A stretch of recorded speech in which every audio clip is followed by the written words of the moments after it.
Hi everyone, വളരെ സന്തോഷകരമായിട്ടുള്ള ഒരു വാർത്തയാണ് നിങ്ങളിലേക്ക് എത്തിക്കാനുള്ളത്. കുറേ പേർക്ക് ചില അപ്രിഹെൻഷൻസും ഉണ്ട്, സംശയങ്ങളുണ്ട്. അതിൻ്റെ ഒന്നും ആവശ്യമില്ല. ഇത് പോസിറ്റീവായിട്ടുള്ള കാര്യങ്ങൾ മാത്രമുള്ള ഒരു നോട്ടിഫിക്കേഷനാണ് NTAയുടെ സൈഡിൽ നിന്ന് വന്നത്. ദയവായിട്ട് വളരെ ചുരുങ്ങിയ വീഡിയോ ആണ്, നിങ്ങളിത് മുഴുവനായിട്ട് കേൾക്കുക. നിങ്ങൾക്ക് ഇൻഫോർമേറ്റീവ് ആയെങ്കിൽ ആ ലൈക്ക് ബട്ടൺ ഒന്ന് പ്രസ് ചെയ്യുകയും മറ്റുള്ളവരിലേക്ക് ഷെയർ ചെയ്ത് എത്തിക്കുകയും ചെയ്യാം. നമുക്ക് നെറ്റ് പരീക്ഷയ്ക്ക് ഇതുവരെ 2 പ്രയോജനങ്ങളായിരുന്നു ഉണ്ടായിരുന്നത്. ഒന്ന്, JRF കിട്ടുക. ടോപ്പ് 1% അടുത്തുള്ള വിദ്യാർത്ഥികളെയാണ് സെലക്ട് ചെയ്യുന്നത്. ആ ഫസ്റ്റ് പെർസെൻറ്റേജിലുള്ള ആൾക്കാരെ എടുക്കും. അവർക്ക് സ്കോളർഷിപ്പോട് കൂടി PhD ചെയ്യാനുള്ള അവസരമുണ്ട്. അതിന് ഇപ്പോഴത്തെ നിലയിൽ 3 വർഷം സമയമുണ്ട് PhD സ്റ്റാർട്ട് ചെയ്യാനായിട്ട് JRF എടുക്കുന്നവർക്ക്. അതുപോലെ നെറ്റ് എന്ന് പറയുന്ന ഒരു ക്വാളിഫിക്കേഷൻ ഉണ്ട്. നെറ്റ് പരീക്ഷ എഴുതിയിട്ട് അസിസ്റ്റന്റ് പ്രൊഫസർഷിപ്പ് എന്നുള്ള ക്വാളിഫിക്കേഷൻ കൂടി നേടാനായിട്ട് സാധിക്കും. ഒന്ന് JRF, 2 അസിസ്റ്റന്റ് പ്രൊഫസർഷിപ്പ്.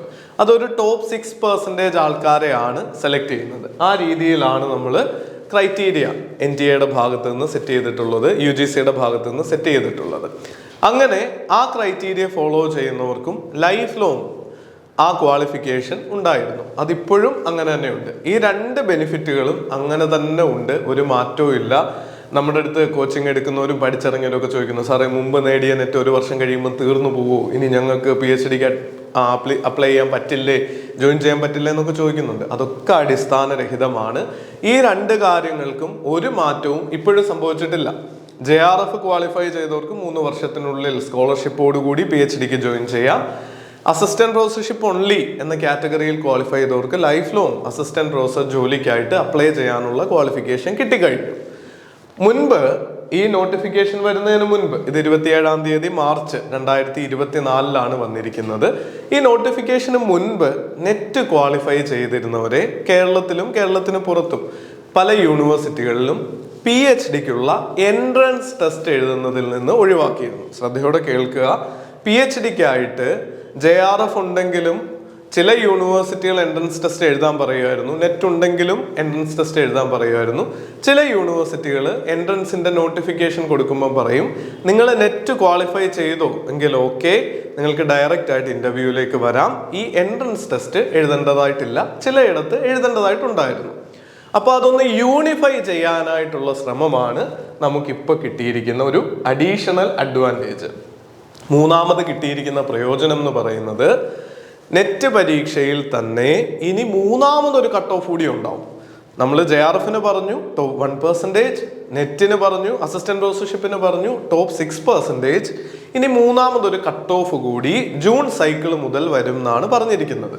അവിടെ എന്താ ചെയ്യുന്നത്? They are eligible for admission to PhD programmes only and not for the award of JRF or appointment as assistant professor. NET പരീക്ഷയുടെ റെലവൻസ് കുറച്ചുകൂടി കൂടുകയാണ്. ആ കട്ട് ഓഫ് എത്രയാണെന്ന് ഇപ്പോൾ പറഞ്ഞിട്ടില്ല. നമ്മുടെ പ്രോസ്പെക്ടസ് ജൂൺ എക്സാമിന്റെ ഉടനെ വരും. അപ്പോൾ അത് വരുമ്പോൾ നമുക്ക് വീഡിയോ ചെയ്ത് അപ്ഡേറ്റ് ചെയ്യാം. ആ വീഡിയോകളൊക്കെ കാണാൻ പറ്റാൻ ചാനലിന് മറക്കാതെ സബ്സ്ക്രൈബ് ചെയ്യുക. അതോടൊപ്പം 100,000 ഫാമിലി ആക്കിയ നിങ്ങൾക്ക് എല്ലാവർക്കും നന്ദി കൂടി അറിയിക്കുന്നു. അപ്പോൾ നമ്മുടെ 6%-ന് താഴെ ആയിരിക്കും എന്നുള്ള കാര്യം ഉറപ്പല്ലേ? ചിലപ്പോൾ അതൊരു 8%, 10%, 12%, 15% എത്രയാണോ അത് UGCയും NTA കൂടി ഇനി നമ്മളെ അറിയിക്കും.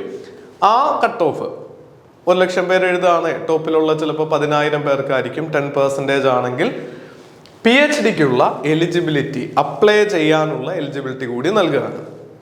അവിടെ എല്ലാ യൂണിവേഴ്സിറ്റികളും UGC പറയുമ്പോൾ മുൻപ് ചില യൂണിവേഴ്സിറ്റികളാണ് നെറ്റ് പരീക്ഷ, നെറ്റ് ക്വാളിഫൈ ചെയ്തവരെ PhD എൻട്രൻസിൽ നിന്ന് ഒഴിവാക്കിയതെങ്കിൽ ഇനി എന്താ പറയുന്നത്?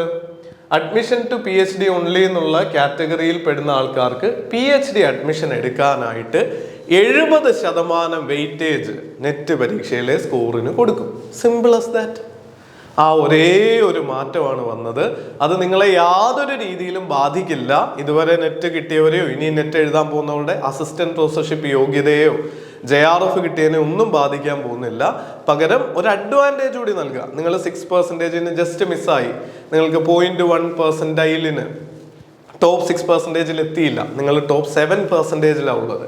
അങ്ങനെ ആണെങ്കിൽ നിങ്ങൾക്ക് ഇന്ത്യയിലെ ഒരു യൂണിവേഴ്സിറ്റികളിലും PhD എൻട്രൻസ് എഴുതാതെ നേരെ ചെന്ന് പറയാം, ഞാൻ നെറ്റ് എഴുതി PhD അഡ്മിഷൻ ഉള്ള കട്ട് ഓഫ് ഞാൻ കടന്നിട്ടുണ്ട്, അപ്പോൾ എൻ്റെ സ്കോറ് നിങ്ങളുടെ മറ്റ് വിദ്യാർത്ഥികൾ എഴുതുന്നുണ്ടാവുമല്ലോ. മറ്റു വിദ്യാർത്ഥികൾ എന്ത് എഴുതുന്നുണ്ടാവും? Entrance test എഴുതുന്നുണ്ടാവും.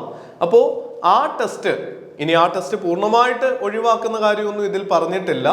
നെറ്റിലൂടെ അല്ലാതെയും മുൻപും നെറ്റോ JRF ഇല്ലാത്തവർക്കും PhD ജോയിൻ ചെയ്യാം. അതാത് യൂണിവേഴ്സിറ്റിയുടെ ടെസ്റ്റ് എഴുതിയാൽ മതി.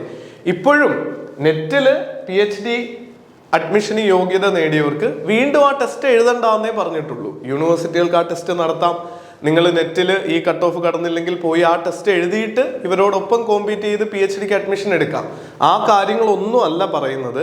നെറ്റ് നേടിയവർക്ക് അല്ലെങ്കിൽ നെറ്റിലെ മൂന്നാമതൊരു കട്ട് ഓഫ് കടക്കുന്നവർക്ക് PhDക്ക് അഡ്മിഷന് ഡയറക്റ്റ് ആയിട്ടുള്ള ഒരു പാത്ത് വേ തുറന്നു കിട്ടിയിരിക്കുകയാണ്. അതുപോലെ ശ്രദ്ധിക്കേണ്ട ഒരു കാര്യം, ഇതിന്റെ വാലിഡിറ്റി മാത്രം 1 വർഷമേ ഉണ്ടാവുള്ളൂ. ഇത് JRF അവാർഡ് ലെറ്ററിന്റെ വാലിഡിറ്റി അല്ല 1 വർഷം, അസിസ്റ്റന്റ് പ്രൊഫസർഷിപ്പിനുള്ള വാലിഡിറ്റി അല്ല 1 വർഷം.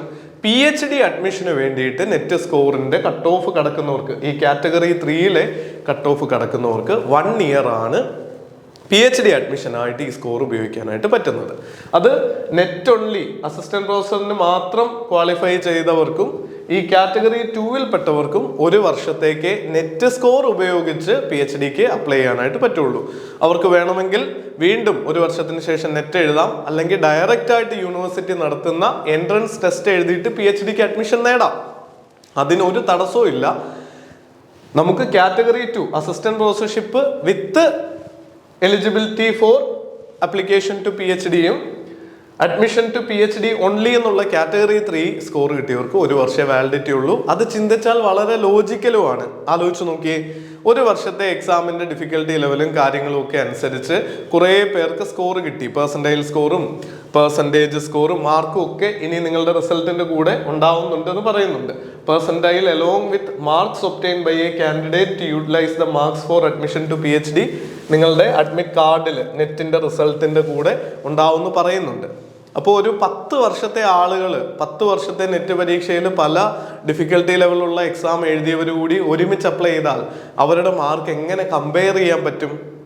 അങ്ങനെ ഒരു കമ്പാരിസൺ ഈസി ആക്കാൻ വേണ്ടിയിട്ടാണ് ഈ സ്കോറിന്റെ വാലിഡിറ്റി 1 വർഷം ലിമിറ്റ് ചെയ്തിരിക്കുന്നതെന്നാണ് എൻ്റെ ലോജിക്കലായിട്ടുള്ള ചിന്തയിൽ നിന്ന് മനസ്സിലാവുന്നത്. നിങ്ങൾക്ക് ഈ സ്കോർ ഇല്ലെങ്കിൽ പോലും PhDക്ക് അപ്ലൈ ചെയ്യാനായിട്ട് പറ്റും. അസിസ്റ്റന്റ് പ്രൊഫസർ ആവുന്നതിന് നെറ്റിന്റെ കാറ്റഗറി 2 കട്ട് ഓഫ്, അതായത് ടോപ്പ് 6% എത്തുന്നവർക്ക് തടസ്സമില്ല. JRF കിട്ടിയവർക്ക് 1-2 വർഷത്തിനിടയിൽ PhDക്ക് ജോയിൻ ചെയ്യുന്നതിന് സ്റ്റൈഫൻഡ് കിട്ടുന്നതിനോ ഒന്നും തടസ്സമില്ല. സ്റ്റൈഫൻഡിന്റെ എമൗണ്ടിനോ സ്റ്റൈഫൻഡ് കിട്ടുന്നതിനോ ഒന്നും ഇതൊരു മാറ്റവും വരുത്തിയിട്ടില്ല. ആകെ ചെയ്തത് മൂന്നാമതൊരു കാറ്റഗറി ആഡ് ചെയ്തു. നെറ്റ് എഴുതുന്നവർക്കെല്ലാം കുറഞ്ഞ ഒരു കട്ട് ഓഫ്, JRFന്റെയോ അസിസ്റ്റന്റ് പ്രൊഫസർഷിപ്പിന്റെയോ കട്ട് ഓഫ് അല്ലാതെ താഴെ ഒരു കട്ട് ഓഫ് നേടിയിട്ട് PhDക്ക് അപ്ലൈ ചെയ്യാനുള്ള ഒരു അവന്യൂ തുറന്നു കിട്ടി. അതിന്റെ വെയിറ്റേജ് 70% ആയിരിക്കും. For students who qualify the category 2 and 3, 70% weightage will be given to the test scores and 30% weightage for interview for the admission of PhD programs. ഇത്രയും കാര്യമേ പറഞ്ഞിട്ടുള്ളൂ. കമ്പൈൻഡ് മെറിറ്റ്സ് ഓഫ് നെറ്റ് മാർക്കും അതുപോലെ mark obtained in interview ആയിരിക്കണം എന്ന് പറയുന്നുണ്ട്. Category 2 and 3 will be valid for 1 year എന്നും പറഞ്ഞിട്ടുണ്ട്. 1 year for the admission to PhD, അല്ലാതെ എല്ലാ കാര്യങ്ങൾക്കും അല്ല. PhDയുടെ അഡ്മിഷന് വേണ്ടി ഈ സ്കോർ ഉപയോഗിക്കാൻ 1 വർഷമേ വാലിഡിറ്റി ഉള്ളൂ. അതായത് അസിസ്റ്റന്റ് പ്രൊഫസർഷിപ്പും JRFന്റെ ഒക്കെ പഴയ വാലിഡിറ്റി എന്താണോ, പഴയ ക്രൈറ്റീരിയ എന്താണോ അത് തന്നെ ഫോളോ ചെയ്യും. ഇൻഫർമേഷൻ ബുള്ളറ്റിൻ ജൂൺ 2024 ഉടനെ വരും, ഷോർട്ട്ലി എന്നാണ് പറഞ്ഞിരിക്കുന്നത്. അത് വരുമ്പോൾ നമുക്ക് അതിൻ്റെ ഡീറ്റെയിൽഡ് വീഡിയോയും ചെയ്യാം. ഇത്രയും കാര്യങ്ങളാണ് നിങ്ങളോട് പറയാൻ ആഗ്രഹിച്ചത്. കാര്യങ്ങളെ പോസിറ്റീവായിട്ട് ഓപ്പൺ മൈൻഡോടുകൂടി കാണുക. ഇവിടെ പോസിറ്റീവായിട്ടുള്ള മൂന്നാമതൊരു കാറ്റഗറിയുടെ അഡീഷൻ മാത്രമാണ് സംഭവിച്ചത്. അതിന് 1 ഇയർ എന്നുള്ളൊരു കട്ട് ഓഫ് പീരീഡും വെച്ചു എന്ന് മാത്രം. നിങ്ങളുടെ പ്രിപ്പറേഷൻ കൂടുതൽ സ്ട്രോങ് ആക്കുക. i+ന്റെ എക്സ്പേർട്ട് ആയിട്ടുള്ള ഫാക്കൽറ്റി ടീം നിങ്ങളെ സപ്പോർട്ട് ചെയ്യണമെന്ന് ആഗ്രഹിക്കുന്നുണ്ടെങ്കിൽ ഫ്രീ ആയിട്ട് ട്രയൽ ക്ലാസ് കണ്ട് വളരെ കുറഞ്ഞ ഫീസിൽ നമ്മുടെ കോച്ചിങ്ങിന് ജോയിൻ ചെയ്യാനുള്ള ഓപ്പർച്യൂണിറ്റി ഇപ്പോൾ ഉണ്ട്. ഭംഗിയായിട്ട് പഠിക്കുക. നിങ്ങളുടെ പ്രിപ്പറേഷൻ ജേർണിയിലും ലൈഫിലും ഒക്കെ എല്ലാ നന്മകളും ഉണ്ടാവട്ടെ എന്ന് ആശംസിക്കുന്നു. All the very best. Thank you.